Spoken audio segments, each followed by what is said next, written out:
안녕하세요. 투자살롱 김경록입니다. 오늘은 소득공백기와 퇴할에 관해서 좀 설명을 드리겠는데요. 퇴할 하면은 제가 줄임말로 해놨는데 퇴직준비 활동입니다. 50대는 불안, 60대는 후회, 이런 말을 제가 칼럼에 한번 썼는데요.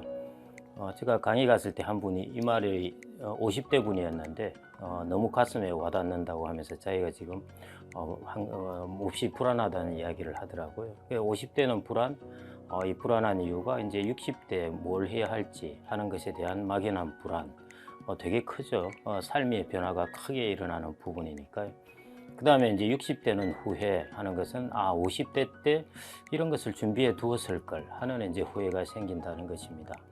그래서 우리가 50대부터 60대 한 중반까지 보면은 사실은 변곡점이고 많은 일들이 일어나는 것을 볼 수가 있습니다. 우리나라가 특히 이제 이런 일이 많이 일어날 수 있는 대표적인 이유는 소득 공백기입니다. 여러분들이 잘 아시는 이제 국민연금이 60년대생들은 대부분 이제 오랫동안 가입해서 풀로 받게 될 테인데요.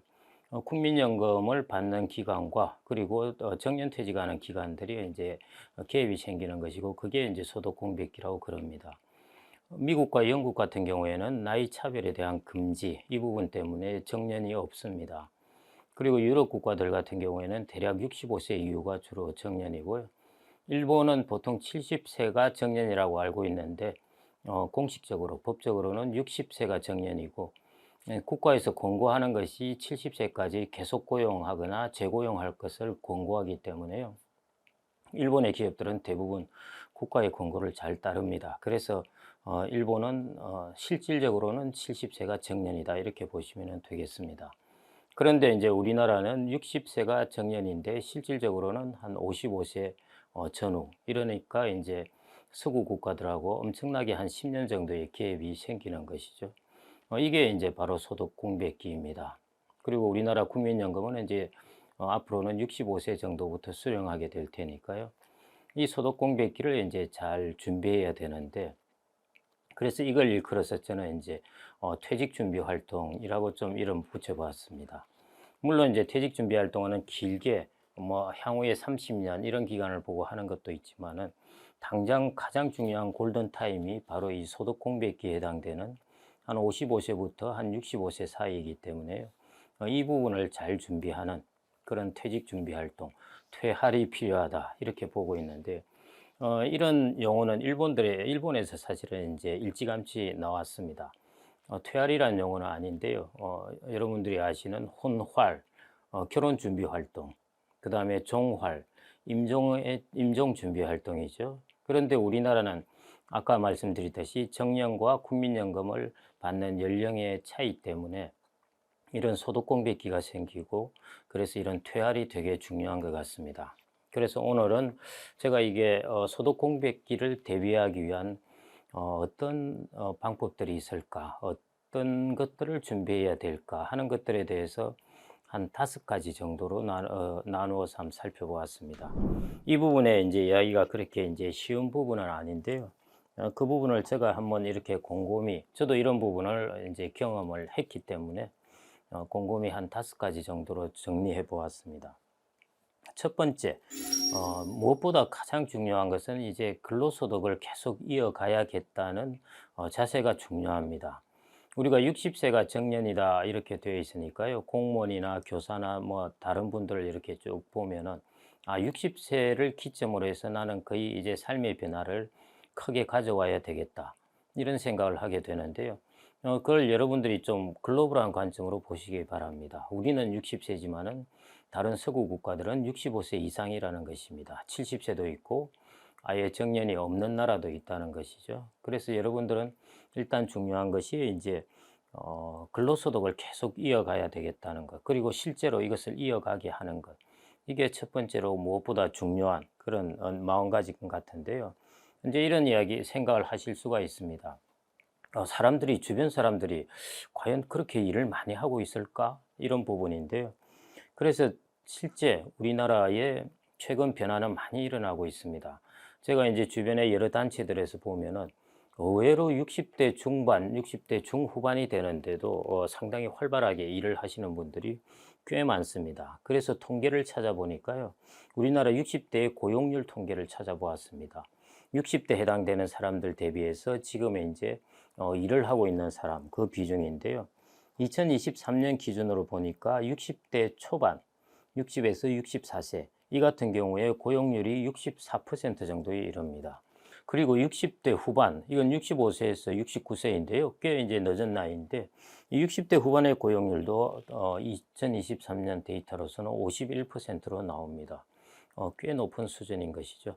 이제 사람들은 벌써 이렇게 변화하고 있다는 것입니다. 그래서 여러분들이 60세 정년이라는 이 법적 기준에 너무 이렇게 구애되시지 말고요. 가장 필요한 것은 내가 계속 고용을 해야 되겠다. 계속 일을 해야 되겠다는 것이죠. 계속 근로를 해야 되겠다는 이 부분에 것들이 반드시 이제 좀 필요하지 않을까 싶고요. 결국 인생 오후를 시작하는 것 혹은 우리가 소득 공부했기에 가장 중요한 토대는 계속 근로라고 보아집니다. 제가 이제 이런 이야기를 하니까요. 사실은 평생 일만 하라는 것인가 이런 댓글에서 그런 이야기들을 보고 제가 조금 마음이 찡할 때도 있는데요.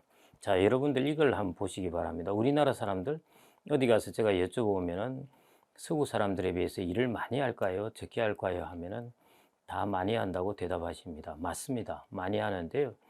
1년 동안의 근로시간은 우리나라가 서구 사회에 비해서 훨씬 많은데 평생에 걸쳐서 일하는 기간은 서구 사회에 비해서 짧은 편입니다.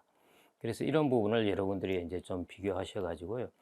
나의 계속 근로 기간을 좀 더 이렇게 길게 연장한다. 이렇게 보시는 게 첫 번째 중요한 부분이고요. 그래서 이것을 위해서 이제 우리가 필요한 것은 이제 나에 대한 투자가 필요합니다. 여러분들이 동종업종에서 계속 근로를 이어가는 것이 만족도가 제일 높습니다. 사실은. 그런데 그런 부분을 이어가는 사람들은 아주 이제 탑 위치에 있는 사람들이라든지 아니면은 기술을 가진 사람들입니다. 그 외 사람들은 이제 동종 업종에서 이어가기 힘든데요. 제 주변에 보더라도 관리직이라든지 사무직이라든지 이런 일에 종사하신 분들은 그 일로 이어가기는 쉽지 않습니다. 그래서 이분들이 주로 하는 것은 제 친구들도 그렇고 하는 것인데요. 이제 자격증을 따는 일들을 많이 합니다. 일본도 이런 부분이 꽤 성행하고 있는데 우리나라도 이제 뭐 불과 한 5년, 10년 전에는 그렇게 많지 않았는데요. 요즘 보면은 제 주변에서 이 부분이 꽤 성행하고 있습니다. 뭐 그래서 주택관리사, 그다음에 안전관리 자격증 이런 것들은 그리고 또 뭐 많이 있죠. 뭐 드론 자격증을 딴다는 사람들도 있고요. 제가 안전관리 자격증 이것은 제가 이제 강의 갔다가 한 분이 저에게 쉬는 시간에 와서 쭉 자기 이야기를 하면서 50대 중반인데요. 중대재해처벌법으로 인해서 이 부분에 대해 수요가 많아질 것 같아. 그래서 이 부분 자기 선배들도 이걸 이제 자격증을 따서 지금 정착해서 안 차가니까 월 소득이 그래도 한 1,000만 원 정도 되더라. 이거 상당히 많은 편이죠. 그래서 이제 자기도 이 자격증 준비를 한다 그러는데요. 그래서 이런 부분들을 통해서 준비하는 게 좋습니다. 주택관리사 공부를 하고 있는 제 친구도 이제 그런 이야기를 했는데요. 그래도 꽤 좋은 직장입니다. 좋은 직장에 다녔었는데요. 자기 동료는 이제 퇴직을 하기 한 2, 3년 전에 이 부분 공부를 해서 퇴직을 한과 동시에 바로 이제 주택관리사, 아파트 관리 소장 일이죠. 그쪽 일에 들어가게 되었다고 그러는데요. 그러면서 야, 자기도 조금만 더 일찍 준비했으면 지금 훨씬 쉬웠을 걸 이런 이야기를 합니다. 그래서 이런 부분에 이게 이제 자기 자신에 대한 투자인 것이죠. 보통 보면은 이제 회사에서 정년퇴직하기 전에 1년 정도 이제 조금 여유를 주는데요. 그런 때 이제 이런 부분 자기 자신에 대한 투자를 통해서 이런 자격증이나 이런 거를 준비해 놓는 것이 좋습니다.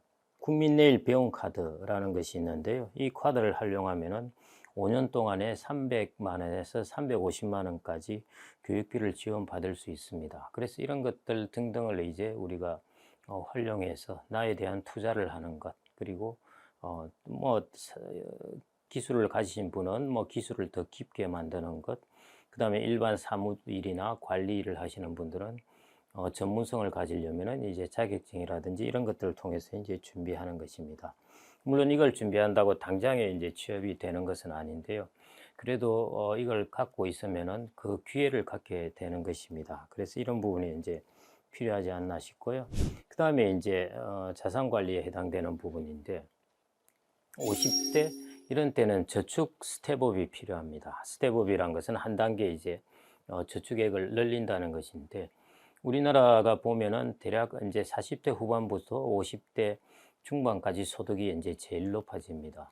이렇게 소득이 높아질 때 사람들이 생각할 수 있는 부분은 그때 이제 자녀도 성장하고 하기 때문에 지출액을 같이 늘리려는 욕구가 많이 생깁니다. 그래서 이런 때 지출을 좀 통제를 하고 소득이 늘어난 부분을 저축을 로 통하게 하는 것 이게 꼭 필요하지 않나 싶고요. 제가 지금은 이제 50 대를 쭉 되돌아보면은 내가 노후를 위해서 준비한 금융자산이 언제 주로 축적되었나 보면은 주로 50대 한 중반 그 이후부터 쭉 축적됩니다.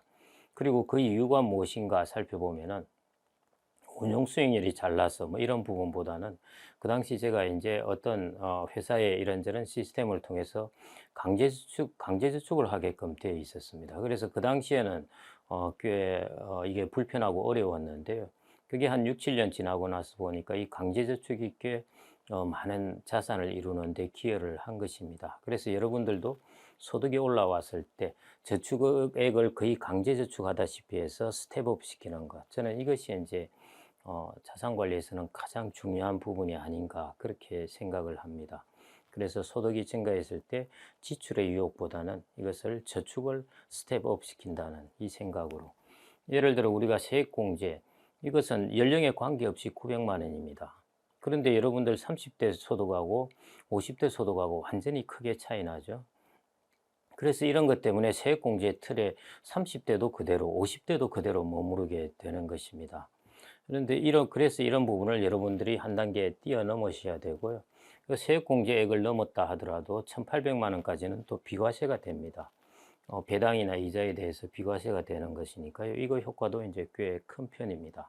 그러니까 이런 것들을 이제 강제저축을 통해서 여러분들이 소득 공백기를 준비하는 것이죠. 소득이 여러분들이 올라왔을 때 그때 준비하는 것이고요. 그다음에 이제 네 번째 이거는 이제 하드웨어에 해당되는 것입니다. 내가 이게 강제저축을 하고 저축액을 스텝업 시키는데 이걸 어디에 넣느냐 하는 것인데 여러분들 제일 이제 효율적인 방법이 연금입니다. 연금 같은 경우 다른 것 때문에 효율적인 게 아니라요. 이것도 불편하죠. 우리가 연금에서 별 페널티 없이 인출을 하려면은 5년 이상 가입을 해야 되고 55세 이상이 되어야 됩니다. 이런 이제 불편함이 있는 대신에 이제 베니핏이 꽤 큽니다. 그 베니핏이 이제 세제 혜택에 관한 것인데요. 그래서 이제 연금에서 여러분들이 연금을 통해서 50 대에 저축을 스텝업 시키면은 가질 수 있는 세제 혜택이 뭐 세액공제 뭐 이런 것들은 다 아시는 부분이고요. 그다음에 원천 징수를 하지 않으니까 과세에 연되는 효과가 있어서 저축을 자산을 좀 더 빨리 이렇게 생식시킬 수 있습니다. 그다음에 여러분들이 이제 소득 공백기 때 내가 100만 원을 받는다. 이자 금액이 100만 원이 생겼다 하면은 일반적으로는 15만 4천 원을 이제 배당 소득이나 이자 소득세로 원천 징수를 하게 됩니다. 그런데 여러분들이 이제 연금 계좌를 통해서 받게 된다면은 5.5%니까요. 이자에 100만 원에 해당되는 부분을 받는다 하더라도 5만 5천 원 정도 이제 과세가 되게 되는 것입니다. 그러니까 이제 훨씬 이제 저율 과세가 되게 되는 것이죠. 그래서 이제 이런 비커를 통해서 여러분들이 이제 그래서 여러분들이 절세가 되는 이런 계좌들을 쭉 살펴보셔야 됩니다. IRP, 연금저축, 그다음에 ISA라든지 이런 계좌에 여러분들이 이제 절세가 되는 계좌에 넣어 놓으시는 것이고요. 소득 공백기에는 이 세금을 한 10%씩 이렇게 절약하는 것만 하더라도 그 효과가 꽤 이제 크니까요. 이런 꼭 절세 계좌에 내가 돈이 충분히 납입이 되어 있는지 이런 부분을 이제 확인해 보시는 게 좋을 것 같습니다. 그리고 50대 같으면요. 이제 얼마 있으면 55세를 넘어가게 될 거고 또 한 5년 정도 납입하게 되고 이러면은 사실은 별로 제약 사항이 없습니다. 30대 같은 경우 연금 계좌를 하게 되면은 55세까지 많은 시간이 남아 있지만요. 50대는 별로 시간 조금만 더 기다리면은 이제 그 제약 사항을 뛰어넘을 수 있기 때문에 그때 여러분들이 내가 연금 계좌에 정말 충분히 돈을 납입하고 있는가 하는 것들을 좀 확인해 보시기 바랍니다. 일반 직장인들은 이제 이런 부분을 상식처럼 많이 알고 있는데요. 공무원이나 교사나 이런 분들은 사실은 자신의 공적 연금에 9%에서 18%를 이제 납입하다 보니까 다른 부분은 꽤 소홀하게 생각하는 경향이 많습니다. 나는 이 공적 자금 하나로 충분한데 이런 생각을 하시는 거죠. 그런데 앞으로는 이제 이런 부분이 소득 공백기가 생기고 충분하지 않기 때문에요. 여러분들이 저축을 스텝업 시키면서 스텝업 시킨 저축을 여러분들이 아직도 여유가 있는 부분에 연금 계좌를 충분히 활용하는 것. 그게 이제 꼭 필요하다는 것입니다. 연금 계좌 이런 생각을 하실 수도 있습니다. 50대, 60대에 가까우신 분들이요. 나 이미 늦은 것 아닌가 하는 것인데요. 전혀 안 늦습니다. 안 늦고요. 55세 넘었으니까 그 조건은 충족하셨고 이제 5년 더 납입하고 하면은 여러분들이 70, 80까지 이 부분을 이제 충분히 활용하실 수가 있는 것이기 때문에요. 50대 이후라도 연금 계좌는 얼마든지 여러분들은 새로 잘 활용하시면 됩니다. 그래서 비클, 나의 하드웨어에 해당되는 부분은 꼭 이 부분이 충분히 내가 채워지고 있는가 하는 것을 한번 살펴보실 필요가 있을 것 같고요. 마지막에 이제 이 부분이 중요합니다. 여러분들이 이제 근로소득, 아까 계속 근로를 통해서 근로소득을 좀 획득했다 하더라도 여러분들 소득은 뚝 떨어집니다. 여러분들이 지금 직장에서 퇴직 전에 받던 소득을 받는다는 것은 거의 불가능합니다. 그러면 이제 나머지 부분을 이제 금융소득을 통해서 받아야 되는데요. 자, 그래서 지금부터 50대 때부터 이런 금융자산을 이제 하나하나 보유해야 되는 것입니다. 60대 내가 소득 공백기에 들어가서 바로 그런 금융자산을 가지면 되지 않겠냐? 이렇게 생각할 수 있지만요. 아닙니다. 지금부터 차근차근 준비해야 됩니다. 첫째, 무엇보다도 가장 중요한 것은 여러분들은 이제 인컴을 주는 금융자산을 가져야 합니다. 인컴을 주는 것이라는 것은 이렇게 생각하시면 되겠습니다. 여러분들에게 돈이 들어오는데 여러분들의 자산을 팔아야만 돈이 들어오는 것이 아니라 자산을 팔지 않고 있어도 나한테 돈이 들어오는 것. 그게 인컴 자산입니다. 예를 들어 금이라는 것을 생각을 해보셔요. 금이는 인컴 자산입니까? 아닙니다. 금은 팔지 않으면 여러분들에게 돈이 안 들어옵니다. 그러면은 채권 인컴 자산인가요? 인컴 자산입니다. 안 팔고 있어도 이자라는 것이 들어오죠. 그 다음에 리츠 인컴 자산인가요? 네, 인컴 자산입니다. 안 팔아도 여러분들에게 소득이 들어오게 되어 있습니다. 그 다음에 배당주 같은 경우에도 이게 인컴 자산인가요? 인컴 자산입니다. 여러분들 주식하니까 뭔가를 팔아야 돈이 들어온다고 생각하는데요. 배당주 같은 경우에는 여러분들이 그냥 가만히 있어도 배당일마다 이제 우리나라는 주로 1년 배당이 많지만은 미국 같은 경우에는 분기 배당이 많습니다. 그래서 심심하면은 분기가 되면은 배당금이 들어온다고 하는 것입니다.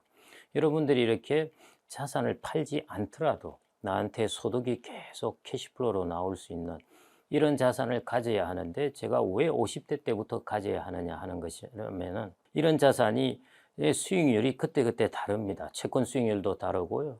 주식의 배당 수익률도 다르고 리츠의 배당 수익률도 달라집니다. 뭐에 따라서 달라지느냐? 배당금이나 이런 것에 따라서 달라질 수도 있겠지만은 여러분들이 구입하는 가격에 따라서 달라집니다. 같은 배당금을 주더라도 낮은 가격에 구입하면은 여러분들의 배당 수익률은 높아지는 것입니다. 그래서 주식 같은 경우에는 배당주를 언제 사느냐? 주가가 막 떨어지는데 그래서 배당 수익률이 막 높아지는 것이에요. 한 4%뭐 이렇게 나오는 것이죠. 주식을 사서 배당 수익률을 4에서 5% 받는다? 꽤 괜찮습니다. 그러면 이런 것들을 그런 기회가 왔을 때 사놓는 것입니다. 여러분들이 인컴 자산은 항상 그런 기회가 일정하게 어느 시점에나 동일하게 기회가 오는 것이 아니라요. 그런 타이밍이 있습니다. 예를 들어 우리가 2년 전에 레고랜드 사태가 일어나고 했을 때 그때 정기예금 금리가 5.5%로 점프를 했고요. 그때 한전채 금리가 5.8%였습니다. 그런 때 이런 것들을 이제 사면은 인컴 자산이 되는 것이죠. 5.8%를 3년 동안 받는다. 뭐 이런 것들입니다. 5년 동안 받는다. 뭐 이런 것들인데요. 그럴 때 여러분들이 기회가 왔을 때 하는 것이고 예를 들어 리츠 같은 경우에도 내가 가만 보고 있다가 리츠의 가격이 많이 떨어졌네. 그래서 일제 가격이 떨어진 것 대비해서 보니까 배당 수익률이 거의 5에서 7% 정도가 나오네 하면 그때 이제 사서 준비를 해 놓으시는 겁니다. 그냥 사 놓으면 되는 거예요. 그다음에 배당주 같은 경우에도 주식의 가격이 지금은 이제 주가가 높고 해서 배당 수익률도 좀 낮은 편인데요. 이게 이제 주식 가격이 지금보다 예를 들어 한 20에서 25% 떨어졌다. 그러면은 이제 배당 수익률이, 왜냐하면 배당금도 떨어지지만은 훨씬 비탄력적으로 떨어집니다. 그렇기 때문에 배당 수익률이 상대적으로 높아지게 되는 것이거든요. 그래서 그럴 때 여러분들이 배당주를 딱 사 놓으시는 거죠. 그러면은 일정한 소위 말해 안전 마진을 어느 정도 확보하면서 여러분들이 안정적으로 앞으로 높은 배당 수익률을 얻을 수 있는 것입니다. 그래서 소득공백기에 들어가서 내가 이 돈을 바로 배당 자산으로 가져야지 하면은 좀 어렵고요. 지금부터 여러분들이 기회가 있을 때마다 그 자산이 한꺼번에 기회가 오는 것이 아니라 순차적으로 보통 기회가 옵니다. 그런 데가 있을 때마다 여러분들이 자산을 이제 하나씩 하나씩 편입해서 여러분들 소득 공백기가 딱 되고 이제 근로소득은 절반 이상 줄어들었을 때 여러분들의 배당이나 이런 금융소득이 금융자산을 팔지 않더라도 이런 것들이 여러분들에게 따박따박 들어오게 하는 것, 그것을 지금 이제 준비해 두는 것이 좋습니다. 여러분들이 소득 공백기에 나는 안전해야 되니까 무조건 그때 가서 예금으로 다 내가 이자를 받아야지 이런 생각보다는요. 배당 수익률이라든지 이런 것들이 더 높은 것들이 있습니다. 인컴이 더 높은 것들을 찾아서 그 기회가 나의 안전 마진이 확보된다고 생각할 때 여러분들이 주저없이 그 자산을 사서 그냥 킵해 놓으시면 됩니다. 그게 여러분들이 한 50대 때부터 이제 그걸 대비해서 하셔야 되는 것, 그 부분이라고 생각되고요. 퇴직 후 소득 공백기 이야기를 하면요. 사람들은 이제 이런 이야기를 합니다. 다른 사람들은 그런 문제가 있어도 나는 별 그런 문제가 없을 것이다. 이런 생각을 좀 할 수 있는데요. 제가 이제 살면서 느낀 것은 사람들은 평균적인 것을 대부분 따라간다는 것입니다. 그 말은 뭐냐? 다른 사람들은 60세 전에 퇴직할 것 같아서 나는 오랫동안 있을 것 같아. 이런 생각을 개인들은 심리적으로 하기 쉬워요, 사실. 그런데 다 비슷하게 따라갑니다. 다른 사람들은 평균 나이에 죽어도 나는 오래 살 것 같아 하더라도 평균 나이에 대부분 따라갑니다. 그래서 여러분들이 전반적인 우리의 흐름이 이렇다면은 나는 예외겠지 이런 생각을 하시는 것보다는 이 부분에 대한 이제 철저한 준비가 필요하지 않을까 이제 그렇게 보고 있고요. 그래서 오늘 말씀드린 것을 한 5가지로 정리해 본다면요. 첫 번째 이제 소득 공백기나 노후의 가장 중요한 토대는 근로소득을 계속 좀 연장하는 것입니다. 소득이 떨어지더라도 연장하는 것이 첫 번째고요. 이를 위해서 두 번째 이제 인적 자본에 대한 투자, 이 부분이 꼭 필요한 부분이고요. 그 다음에 저축 스텝업, 소득이 증가했을 때 지출을 따라 증가하는 것보다 저축을 따라 증가시키는 것. 이때가 50대 때 꼭 필요하다는 것이고요.